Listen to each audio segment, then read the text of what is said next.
अस्सलाम वालेकुम वरहमतुल्लाहि वबरकातुहू। प्यारे बच्चों, आप सब कैसे हैं? मैं उम्मीद करता हूं कि आप लोग अच्छे होंगे, बेहतर होंगे, खैर व आफियत से होंगे। जैसे कि हमने माक़बल वाले असबाक में ख़त के बारे में पढ़ाया था कि ख़त किसे कहते हैं, किन चीज़ ख़त क्या है, ख़त को सबसे पहले किसने लिखना शुरू किया था, उन चीज़ों के बारे में हम पढ़े थे। आज हम पढ़ने वाले असदुल्ला खान गालिब के बारे में, यानी कि आपकी किताब का ये दूसरा चैप्टर है असदुल्ला खान गालिब। तो इनकी ज़िंदगी के मुख्तसरन आज हम पढ़ने वाले हैं। ये क्या थे, कहाँ तक पढ़े थे, क्या इनका रोल रहा है इस अदबी दुनिया में, शेर व शायरी की दुनिया में है, थोड़ा सा मुख्तसरन यहाँ पे बयान किया जाएगा। तो चलिए देखते हैं, शुरू करते हैं। शुरू करने से पहले आपसे एक छोटा सा दरख्वास्त है कि आप उन बच्चों तक शेयर कर दें जो पढ़ना चाहते हैं, ठीक है ना। चलिए देखते हैं कि मिर्ज़ा गालिब, जिनका नाम ऊपर में लिख रखा है असदुल्ला खान गालिब, ठीक है ना, असदुल्ला खान गालिब। उसके बाद देखिए मिर्ज़ा गालिब, जिनका पूरा नाम असदुल्ला बेग खान था, यानी कि असदुल्ला खान गालिब जो इनका जो आपने ऊपर में नाम देखा, उसके बारे में कहते हैं कि इनका असल नाम जो था क्या था, असदुल्ला बेग खान क्या था। उसके बाद कहते हैं कि 27 दिसंबर 1797 ईस्वी को अपनी नानिहाल आगरा में पैदा हुए। कहाँ पैदा हुए थे? अपनी नानिहाल आगरा में पैदा हुए थे। मतलब इनकी नानी का घर जो था वो कहाँ था? आगरा में था, और वहीं पे इनकी पैदाइश हुई, ठीक है ना। अगला देखिए, उनके वालिद का नाम मिर्ज़ा अब्दुल्ला बेग और वालिदा का इज़्ज़तुन्निसा बेगम था, ठीक है ना। इज़्ज़तुन्निसा इनकी माँ थी जो कहाँ के रहने वाली थी? आगरा के रहने वाली थी, ठीक है ना। गालिब के नाना ख्वाजा मिर्ज़ा गुलाम हुसैन खान सरकार मेरठ के एक फ़ौजी अफसर और आगरा के इमायत में से थे। यानी कहते हैं कि गालिब के नाना ख्वाजा मिर्ज़ा गुलाम हुसैन, यानी मिर्ज़ा गुलाम हुसैन साहब जो थे वो असदुल्ला खान गालिब के क्या थे? ये नाना थे, जो सरकार मेरठ के एक फ़ौजी अफसर थे। मतलब ये कि मेरठ की जो सरकारें थी वहाँ पे ये क्या फ़ौजी के अफसर की ड्यूटी किया करते थे, ठीक है ना। उसके बाद कहते हैं गालिब अभी बच्चे थे कि उनके वालिद का इंतकाल हो गया। वालिद के इंतकाल के बाद उनके चचा नसरुल्लाह बेग खान ने उन्हें अपनी सरपरस्ती में ले लिया, लेकिन चंद बरसों बाद वो भी इस दारे फ़ानी से कूच कर गए। क्या कहते हैं बाबू कि यहाँ पे देखिए, गालिब अभी बच्चे ही थे कि उनके वालिद का इंतकाल हो गया। यानी इनके वालिद का मतलब है इनके अब्बू का इंतकाल हो गया, ठीक है। इनके अब्बू का नाम क्या ऊपर में जिक्र किया? मिर्ज़ा अब्दुल्ला बेग। क्या नाम जिक्र किया था? मिर्ज़ा अब्दुल्ला बेग। ये जो थे गालिब अभी बच्चे ही थे कि उनके वालिद साहब इस दुनिया से चल बसे। उसके बाद कहते हैं कि वालिद के इंतकाल के बाद क्या थे, ये कहाँ चले गए? अपने चाचा नसरुल्लाह बेग के घर पे चले गए और वहीं पे ये रहने लगे, ठीक है ना। उसके बाद कहते हैं कि चंद बरसों बाद वो भी इस दारे फ़ानी से चल बसे, यानी कुछ ही दिन ये भी रुके, इनके परवरिश में रहे। असदुल्ला खान गालिब जो थे नसरुल्लाह खान के परवरिश में कुछ ही दिन रहे, जब तक कि नसरुल्लाह खान भी इस दुनिया से चल बसे। आ रही बात समझ में? उसके बाद कहते हैं उसके बाद गालिब अपनी माँ की सरपरस्ती में रहे। उनकी इब्तिदाई तालीम के बारे में ज़्यादा मालूमात नहीं है, लेकिन इतना पता है कि फ़ारसी की इब्तिदाई तालीम मौलवी मुअज़्ज़म के ज़रिए हुई। मौलवी मुअज़्ज़म के मकतब के ज़माने ही में गालिब के शेर गोई की इब्तिदा हो चुकी थी।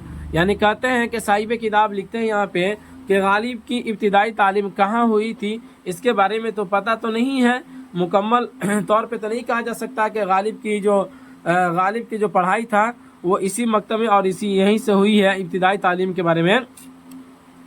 लेकिन इतना कहते हैं कि इब्तिदाई तालीम है जो थी वो मौलवी मुअज़्ज़म के ज़रिए हुई थी। मौलवी मुअज़्ज़म साहब जो थे इन्हीं के ज़रिए इब्तिदाई तालीम इनकी हुई थी, असदुल्ला खान गालिब की।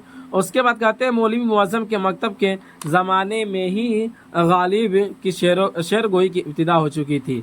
मतलब ये कहते हैं कि ये अभी ज़माने तालिब इल्म ही के अंदर ये शेर गोई, शेर कहना ये शुरू कर दिए थे। चूँकि देखिए ये एक हकीकत है कि जो भी आदमी बच्चा मेहनत करता है तो पढ़ने ही के ज़माने में वो इतना तेज़ और होशियार अक्लमंद हो जाता है कि जिसकी कोई इंतहा नहीं होती है, ठीक है ना। जो बच्चे ध्यान से और गौर से पढ़ते हैं वो उनके साथ होता है, वरना लापरवाही से पढ़ने वाले तो BA MA और PhD तक भी करते चले जाएंगे, लेकिन फिर भी उनको कुछ भी हासिल होने वाला नहीं है। इसीलिए जो भी हम काम करें लापरवाही के साथ नहीं बल्कि मुस्तैद होकर तैयार होकर हम काम करें, जोश व जुनून के साथ काम करेंगे तो फिर जाकर हमारी कामयाबी यकीनी बन जाएगी। ठीक है ना। तो इन लोगों का दास्तान पढ़ने से, इन लोगों की अफसाना पढ़ने से पता चलता है कि ये लोग जिस तरह से बचपना इनका गुजरा, ये बचपन ही में इतना अक्लमंद हो गए, तो सोचिए आगे चलकर इनके क्या हालत रही होगी। समझ रहे बात को। चलिए अब आगे देखते हैं। 13 बरस की उम्र में गालिब की शादी खानदानी लौहारों में इलाही बख्श खान मारूफ की बेटी इमराव बेगम से हुई। ठीक है ना। गोया के कहते हैं कि गालिब की शादी जो थी ना वो 13 बरस की ही उम्र में हो गई थी। और किन की बेटी से हुई थी? इलाही बख्श खान साहब जो थे उन्हीं की बेटी से इनकी शादी हो गई थी। उसके बाद कहते हैं कि शादी के चंद बरसों बाद, क्या बोलते हैं, शादी के चंद बरसों बाद उन्होंने दिल्ली में मुस्तकिल सुकूनत इख्तियार कर ली। सुकूनत का मतलब होता है बाबू के रह जाना। ठीक है ना। मुस्तकिल तौर पे ये कहाँ रहने लगे? दिल्ली में रहने लगे। ठीक है ना।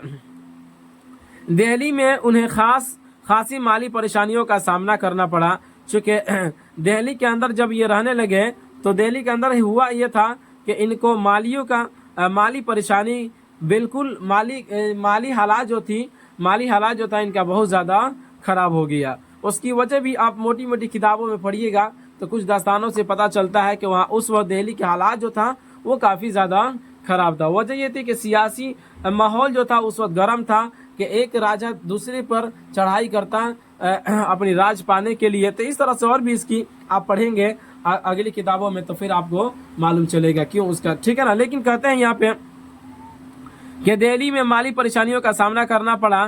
खानदानी पेंशन के सिलसिले में उन्होंने कलकत्ते का तवील सफ़र किया, लेकिन उन्हें नामुरादी हाथ लगी। क्या कहते हैं, ये इनको हुकूमत की तरफ से कुछ पैसे वगैरह मिलते थे, तो वहाँ पे ये क्या किए, वहाँ दिल्ली से ये कलकत्ता चले गए ताकि वहाँ पे हम जाते हैं तो वहाँ से कुछ पेंशन वगैरह जो भी मिलता था वो हमें मिले।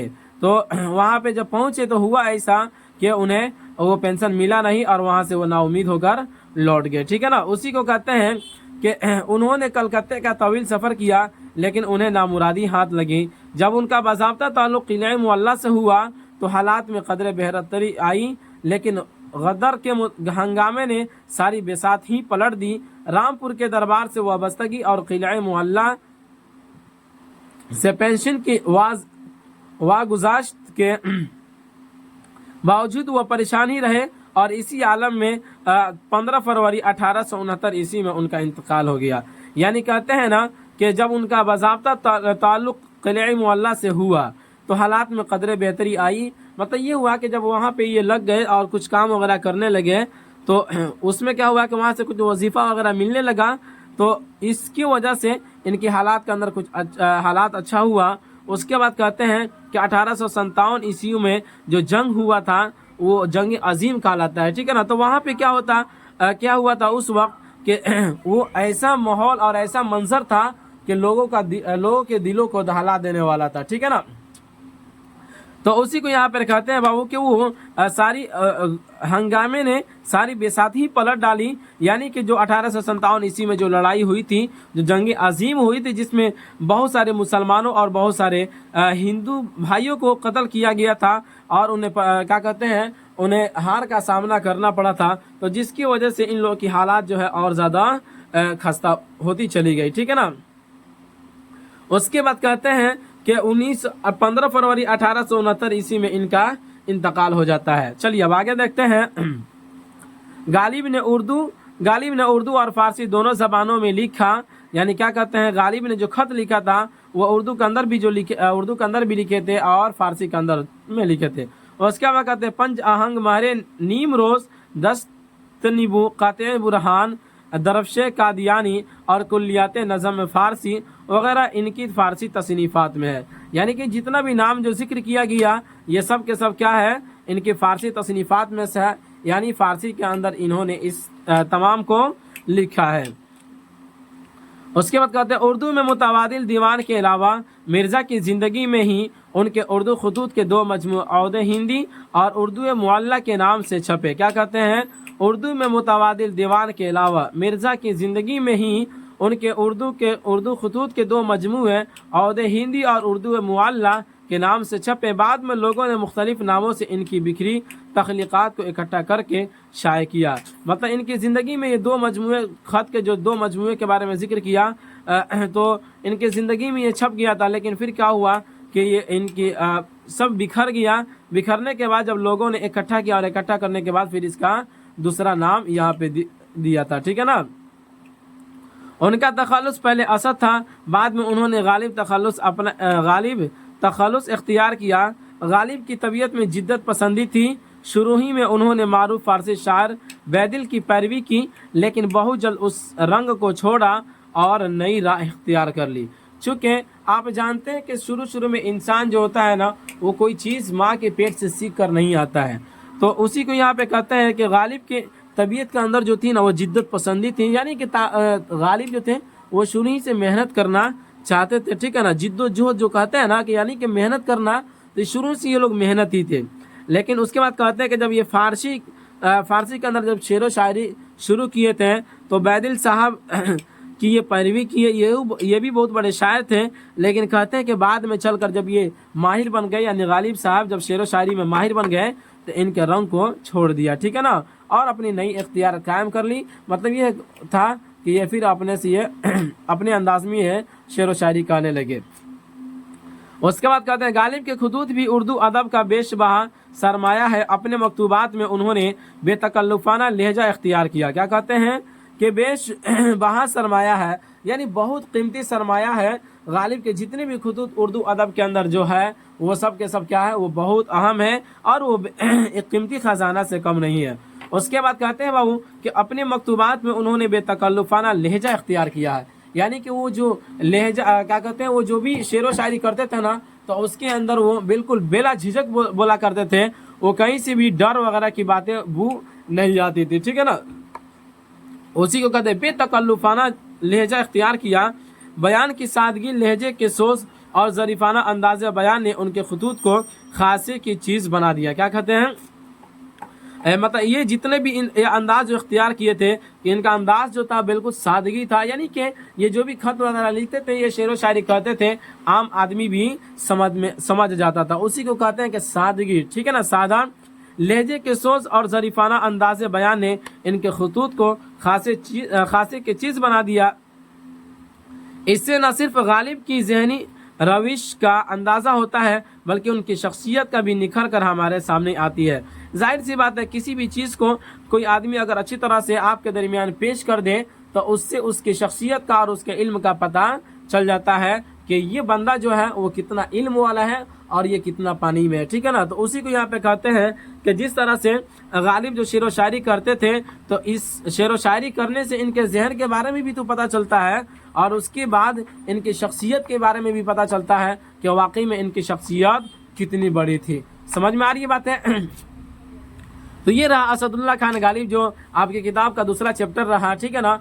फिर उसके बाद अगला सबक में हम इनका जो लिखा हुआ खत है बनाम मेहदी मजरू और बनाम हरगो पाल तफ्ता, और उसके बाद बनाम अलाउद्दीन खान इलाकाई, इसको हम पढ़ेंगे। एक ही वीडियो के अंदर हम इन तीनों खतूत को लेकर आएंगे। इसी पर इजाज़त दीजिए, फिर हम रुखसत होते हैं, मिलेंगे अगले सबक में। खुदा हाफिज़।